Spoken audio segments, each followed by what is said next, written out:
welcome to today's episode of Authentic Achievements, where it's my absolute privilege to be joined by the fabulous Shawn Lesser. Shawn, welcome. Thank you. Great to be here. I was so looking forward to sharing your story with our listeners, but before we get stuck into your journey, let me share with them a little bit more about who you are. So Shawn at 54 is not just a father of two and a seasoned business leader. He's a survivor who's faced severe anxiety and depression. In early 2023, Shawn's journey took him through 2 treatment centres, earning him the nickname Shaky. Through resilience and humour, he overcame his struggles and is now dedicated to helping other men facing similar challenges. Professionally, Shawn co-founded Big Path Capital, the industry's first impact investing investment bank, recognised by Barrons as Impact Investing's investment bank with over 3 decades in finance. He collaborated on more than 200 impact funds and with over 1,000 limited partners. Shawn also founded The Real Mental Health Foundation, aiming to improve men's mental health and well-being. Shawn, what an amazing journey. You've already done so much. But could you start by sharing with us a little bit about your journey, please? Sure. I'm happy to. So maybe I just do a little rewind. There's kind of 2 sides to it. There's the resume and then the story, right? So you talked a little bit about the resume, but 30 years in finance, and started the first impact investing investment bank, and that's all terrific. And I did that for 16 years, helped to build up the company. But then there's the story. So the story, it was September 22. I was depressed. I was having trouble eating. I was having trouble sleeping. I lost 40 pounds, which is amazing, but I was not on a diet. It's not the best diet. I'm so happy to say I've gained it all back. Not really, but I mean, and more. And then this depression, it was growing. And then it was December 14th. It was a Wednesday. I was on a Zoom work call, and basically kind of came to a head where I had like a full mental breakdown where I couldn't really speak and my brain wasn't working. And I was telling my wife, I don't want to be here anymore. Please freaking kill me. So, most wives don't want to hear that. No. Some might, I don't know, but not my wife. So, what do you do with someone like that? Right. Yeah. And we didn't know. So live here in Atlanta, went to Emory Hospital, went to the ER, the emergency ward here in the U.S. And they rolled out someone basically on a Zoom machine and asked me all kinds of questions. And they said, "Do you want to get checked into the psych ward?" Now I have no clue what that means, but I know I want to go somewhere, because you kind of like, I don't want to go home. I don't want to be here. So I ended up in the psych ward in Atlanta, which is pretty similar all over the world, I think, which is an interesting place, which I knew nothing about. So I had packed up my bag. I had packed a sound machine, an eye mask, my computer, and I marched off, and I signed my name to check myself in. But I didn't really realize the next thing that happened is they check you, because if you're in that place, that's a place so you don't hurt yourself. There's no eye mask or a sound machine or computer there. It's a place you don't hurt yourself or you hurt others. So I found myself one day running my firm. The next day, I'm basically in the psych ward. Wow. Yeah.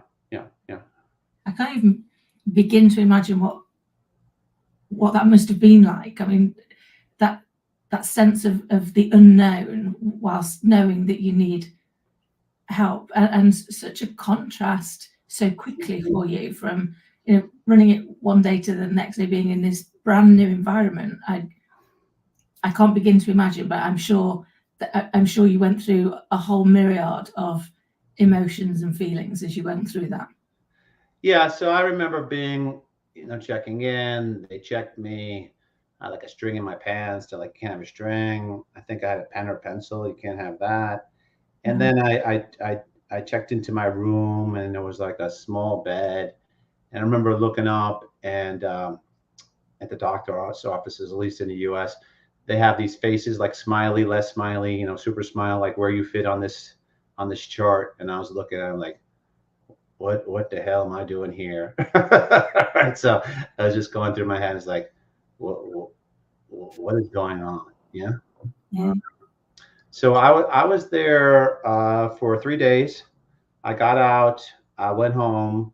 So yeah, I was 54 then. I'm 55 now. I got two kids. I got a 15 and 16-year-old, and my wife was home. And then my mom, she's 82. She lives in Long Island, New York. So she came down south where I live in Atlanta. So my wife and my mom were on a 24-hour Shawn watch, basically taking 12-hour shifts on and off. And then it was January 3rd. I was feeling a little bit better. I was like, okay, I'm going to go back to work, right, at the company that I co-founded. Now, in business, I had partners, and sometimes things don't work out with partners.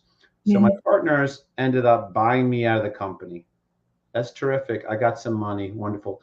But my company was my whole existence. It was my whole life. It was my whole identity.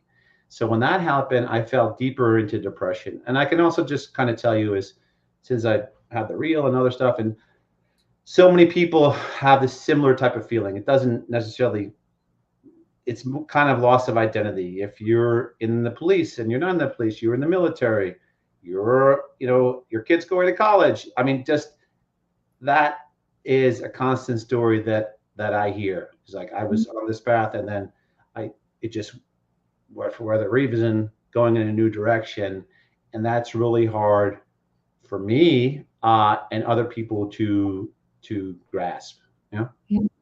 But it's how we define ourselves, isn't it? It's Correct. it's how we have to that point probably seen our success or non-success by what it is that we do. Because I think as a society, it's the first thing we ask, isn't it? What do you do? It's like, no, sure, of course, normal. Stand for, which are the more important questions to ask. But we want a label that we can hang on to somebody and go, there it is. So I imagine when that label got removed, then you're searching for something. Are you to kind of reconnect with, to go, well, I'm now this instead? Would that be fair? Yeah, but I think the lesson to learn is not to try to find that next thing to attach to, right? Because then the same thing is going to happen again. Because you're going to, I'm the founder of this foundation, but I am. But I think the objective is to be okay, because in the end, everything ends, right? No matter what happens, right? So that's difficult, but that's to be okay no matter, sick, not sick, your arm gets cut off, something happens to you, still be, hey, I'm still okay with myself. Right. So that's the challenge. And go ahead. Sorry, I was going to say, it's almost like a journey to go inward, to find yourself, to find a bit of yourself that you can connect with and go, this is still me, whatever else is going on. This is me. Right, because the world is always telling you that all your happiness is based on outside stuff. You got to have more money, this, that, the other thing. Sure, I like money and buying things, but it's more of a choice internally. It's hard to see that, and everything you see, everything that's sold to you is based on that premise. So it's hard not to think that way. Yeah. It is, because I've got a little girl. She's 7, and I keep trying to tell her that the most important things in the world are the things that come for free. We forget that. I said, then you get to my age and you relearn it. You go, I've wasted 50 years trying to go the other way. But we don't talk about it enough, do we? About the importance of connection, the importance of time with people. Time is precious commodity, and yet we waste it all the time, don't we? Yeah. I don't know if we waste it, but going back to the community and relationships. So this also goes a little bit to the next piece of the story. So I got bought out, and then I fell deeper in depression. I started shaking. That's why they were calling me Shaky. I was shaking uncontrollably. People thought I had Parkinson's because I looked like I had Parkinson's. And then another guy came into the story. So This guy's name is Brent Hurd. So me and Brent, our kids in the U.S., played sports together. They played baseball together, and we were like baseball buddies, or you go to a soccer match or whatever. You're talking to the parents, and then we weren't best buddies, but we were friendly. And then Brent was also friendly with my wife, not too friendly, but he was friendly. And then when this was happening, my wife, her name is Blanca, says you need to contact Brent. And I said, I like Brent. He's a good guy, but what does he have to do with this? She says she has a feeling. So she ended up texting Brent. Luckily, Brent came back right away. He's asking all the right questions, not a therapist or anything, but is he in a safe place? This is happening to a lot of people. So something similar happened to Brent about 10 years ago. So in essence, he became, if you think of Alcoholics Anonymous and you think of a sponsor, which is basically a buddy, right? So he became my mental health sponsor, walking, talking with me, checking on me, all those different things, which is great because mental health's complicated. There's a lot of pieces. There's treatment centers, there's different medications, etc. But really having someone that went through something similar, and you could say, I know exactly how you feel, because when you're in that state, you usually feel very alone. Like, what's wrong with me? I'm the only freak that feels like this, right? But it's actually kind of the opposite. And I could tell you, not from my non-scientific data, that I've had 500 phone calls or so, and I could tell you that or issues with mental health is never 1 degree away from anybody. It's always half a degree or 0 degrees away from everybody. If it's every time I tell someone the story, so many times I couldn't tell you how many times people said to me, Shawn, I never told anyone this, and then they tell me their story, their family, their friend, their mom, their dad, whatever it is. So everyone, you might think you're alone, but it's actually the exact opposite. It's so true, isn't it? And I think often what I've heard from people, or if I've had moments myself where things have got too much, is the voice in your head sounds so plausible. Sure. And what you don't do is share it with anybody else. So, but the minute you do, then actually you realise it's not that plausible, really, and the opposite is probably also true. And you invite those people in, but taking that first step to actually share with people, that's a tough step to take, isn't it? I don't know, when you're at some point when you feel so bad that it just kind of, when you drink and you drink too much and then you throw up. It's kind of a similar thing when you're overloaded and it has to come out. It's just like, all right, I've been holding it down too long. I can't hold it anymore. It's all gonna come out, and then it feels a little better when it comes out, right? And I think it's also, again, going back to Brent, there's so many people going through these similar things, and you think you're like the only one, but once you talk to people, they're like, oh yeah, I felt the same way, or oh, I never told you about my son, my daughter, my mom, my dad, whatever it is. It's not unusual at all. It's more the norm. Yeah. And it's so there's already, you've already shared so much of your story, but I'm guessing there's more. So what? Of course there's more. So then I did one thing with Brent, and then I went away to 2 treatment centers, one in California, one in Florida. Different than the psych ward, not as scary. They take away your phone, you're in therapy all day. And then I got back really about a year ago right now, and how the foundation started. I could talk a little bit about what we do there. Was me and Brent, we were talking on the phone, and we were like, that was serious, that was real, right? And I was like, yeah, man, that was real. And I said, that's what we're going to call it. We're going to call it the real. And then Brent naturally asked me, like, what is it? And of course I said, I have no idea. But I know there's a lot of men, women, and families that are suffering. And I think that we learned some things, and we can help them some. So that was the first chapter, and that's how the foundation started. Wow. And that's amazing. Taking the experience you've gone through, and then sharing that with people to help them, one, see that if facing a similar one, they're not alone.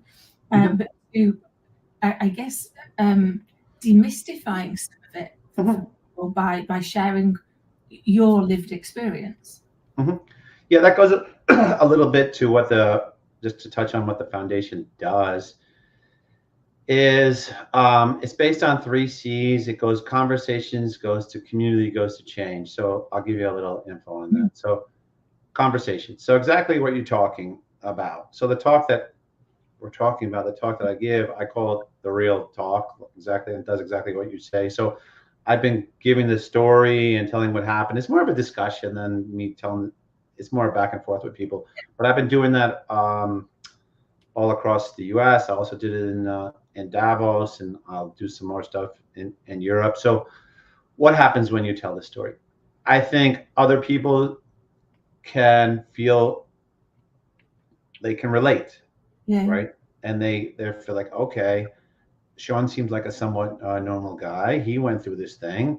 And lots of times when I do it, I don't ask people, but then they start sharing their story, right? Because everyone feels like they're guarding something, keeping something from other people, but they don't really have to. But we feel like we have to. So that helps to break down the stigma, make people feel more comfortable. And then the other thing that happens through that kind of naturally is, which was very important to me, again, you have treatment centers, you have psychiatrists, psychologists, you have everything, and all important. But what's super helpful for me was community. So people like Brent, right? And I think you have this lot of loneliness, lots of isolation, lots of people still, working at home. How often do they interact with other people and things? Still, I mean, COVID's gone, obviously, but I think the world's changed. So the second C is community, right? So around community, we have an app, but this is not like a technology thing. So what is the app for? It has 4 purposes. It's still getting up and running, but 1, give people a safe place where they can talk about these things and not feel like they're judged, right? Because that's what you're always feeling. Secondly, Brent was my mental health sponsor. Be a mental health sponsor. Find a mental health sponsor. Third, and this is same all over the world, I think, is, I should have not gone to the psych ward, but when you're in that position, who do you speak to? What do you do? Where the heck do you go? It's really complicated and confusing, and you don't really have a roadmap. So to have peers helping other peers. So, people sometimes call me and ask me what they should do or meet with them. And yeah, the psych ward might be appropriate for some people, but some people it's not. But I'm not trying to convince them anything. I'm not trying to sell them anything. I'm just trying to give them my experience.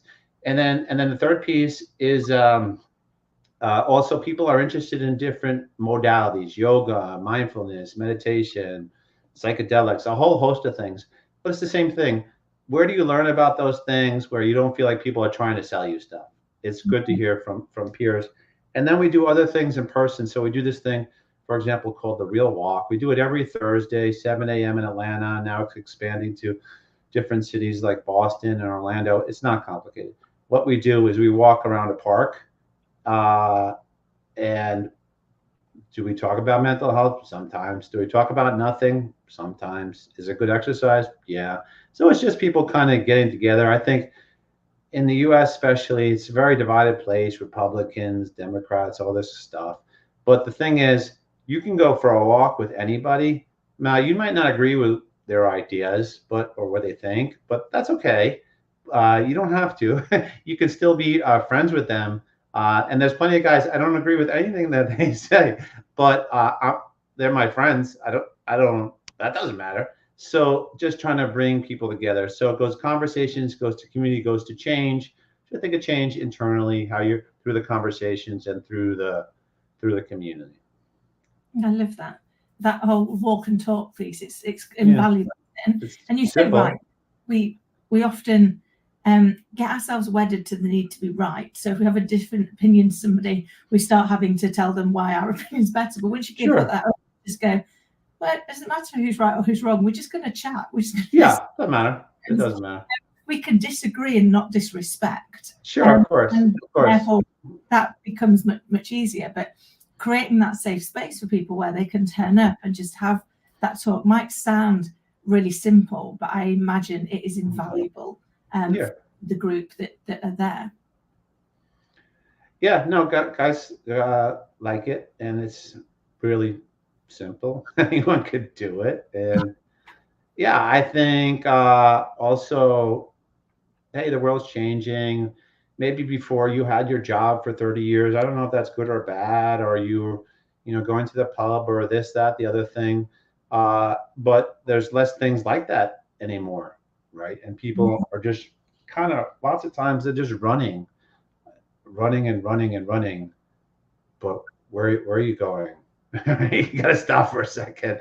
Yeah, just especially I have 2 kids, so this sporting, that sporting, just keep on running, but and not really having conversations with people, just saying, hey, what's going on, but not really talking to them.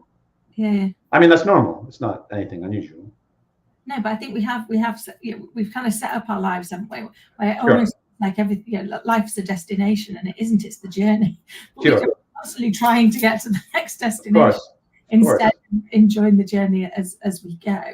Of course, I think you're right. The world's changed, but I think that pressure kind of hasn't. That pressure, we're all still on that hamster wheel, running around a big circle, and it sounds like actually what you've been able to do is find those moments to get off it.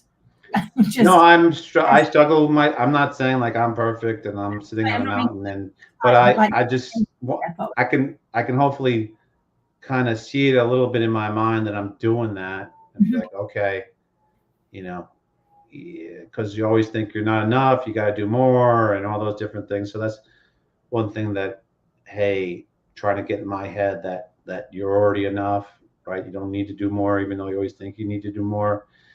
And then another thing is just, we have something like 3,000, 60,000, 30,000 thoughts going through our mind. I'm not a scientist or a therapist, but I just heard these numbers. And those are all kind of rabbit holes that you can run down. And I like to run down those, especially in the past. And that's very exhausting, right? Because if you're lying in bed at night and I used to like be recapping my day and, oh, I should have done this, I should have done that. No, these thoughts are going to come and they're going to go. So they're like clouds. So you're just trying to tell myself these different things that just make the machine work a little bit differently, not change everything, just change the lens a little bit in the glasses. So is it about almost being more intentional? So you're choosing to let the thoughts come and go rather than having to run after every one of them. Not all the time, because obviously we will always get it slightly wrong. But in those moments, going, that's okay. I can. I'm thinking like that. That's all right. I'm thinking that's just gonna, it'll be gone the next minute. I sometimes catch myself. I've been walking around the park and I'll be like, I was upset about something and I was on the other side of the park. What was it? Oh, I don't remember what it was, but I was upset. Yeah. It reminds me of, I can't remember whose quote it is, but you shouldn't spend more than 5 minutes thinking about something that won't matter at all in 5 years. It's like sure. Great sense, but how much time do we? I used to be dreadful for it. If I had to do something I wasn't looking forward to doing, I would spend hours and hours and hours going over every. Of course. So I ended up just making the experience last 10 times as long as it needed to. Likewise. You'd overplayed it so much because it must be something how our brains are wired. I don't know. Again, not being a scientist, but somehow you're just listening to other people is somehow your brain is wired that it thinks it's protecting you. So it's not trying to hurt you, but it's lots of times it's not telling you. It comes back to, I think, maybe fight or flight when we were back in the caveman. Are you gonna get ready to fight? Are you gonna run? So I don't know the dynamics of it, but I understand. Yeah, I read in a book. I'm trying to think whose it was. I think it might have been Florence Scovel Shines that said your subconscious mind doesn't have a sense of humor. So Sure, it's always going. whatever you're telling it, it thinks is important to you. So Mm-hmm. tell it something awful, it'll bring you more awful things because Mm-hmm. if you tell it something positive, it'll bring you more positive things because it Mm-hmm. understands the difference between negative and positive. So Mm-hmm. we have to try and get back in control of what we're saying, which is often easier said than done in the moment. Of course, of But course. it's a constant learn, isn't it? It's a constant Mm-hmm. development. For So sure. what would you say has been your proudest achievement so far? Because you've done so many things. My proudest achievement is being a dad. I mean, that was probably my proudest achievement. I mean, there's doing stuff, yeah, but I think sometimes when I just look at my kids and then I think back, oh, that girl was a baby. Now, look at her, or my son. So that's my proudest achievement, I would say. You yeah, for me. And I would also say, just in general, I think what I'm good at is when I I want to do something, I I do it.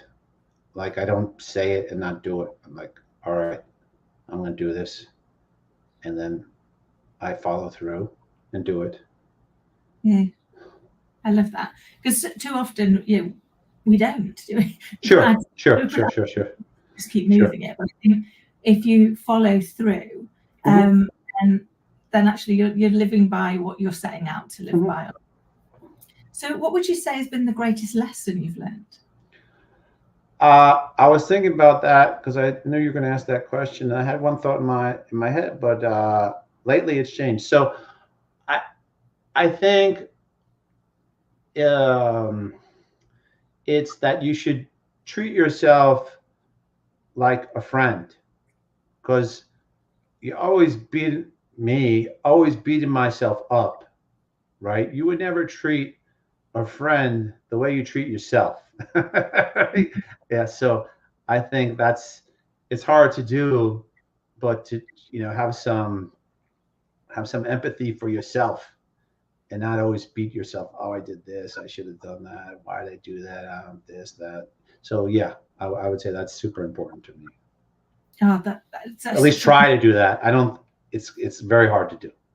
but it's so true, isn't it? I've said things to myself that I would never dream of even thinking about another human being. Sure. Saying, Sure.